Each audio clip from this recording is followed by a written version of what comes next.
81. அல்லேலூயா. அதிகாரம் 81. நம்முடைய பலனாகிய தேவனை கம்பீரமாய் பாடி யாக்கோபின் தேவனை குறித்து ஆர்ப்பரியுங்கள். தம்புரு வாசித்து வீணையையும் இனிய ஓசையான சுர மண்டலத்தையும் எடுத்து சங்கீதம் பாடுங்கள்.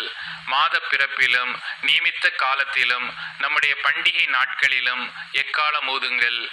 இது இஸ்ரவேலுக்கு பிரமாணமும் யாக்கோபின் தேவன் விதித்த நியாயமுமாயிருக்கிறது. நாம் அறியாத பாஷையை கேட்ட எகிப்து தேசத்தை விட்டு புறப்படுகையில் இதை யோசேப்பிலே சாட்சியாக ஏற்படுத்தினார்.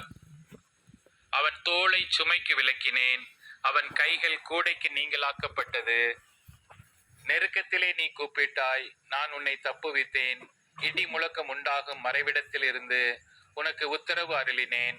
மேரிபாவின் தண்ணீர்கள் அண்டையில் உன்னை சோதித்து அறிந்தேன். சேலா. என் ஜனமே கேள், உனக்கு சாட்சியிட்டு சொல்லுவேன். இஸ்ரவேலே, நீ எனக்கு செவி கொடுத்தால் நலமாயிருக்கும். உனக்குள் வேறு தேவன் உண்டாயிருக்க வேண்டாம். அந்நிய தேவனை நீ நமஸ்கரிக்கவும் வேண்டாம். உன்னை எகிப்து தேசத்திலிருந்து புறப்பட பண்ணின உன் தேவனாகிய கர்த்தர் நானே. உன் வாயை விரிவாய் திற, நான் அதை நிரப்புவேன். என் ஜனமோ என் சத்தத்துக்கு செவி கொடுக்கவில்லை. இஸ்ரவேல் என்னை விரும்பவில்லை. ஆகையால் அவர்களை அவர்கள் இருதயத்தின் கடினத்திற்கு விட்டுவிட்டேன். தங்கள் யோசனைகளின்படி நடந்தார்கள். என் ஜனம் எனக்கு செவி கொடுத்து இஸ்ரவேல் என் வழிகளில் நடந்தால் நலமாயிருக்கும்.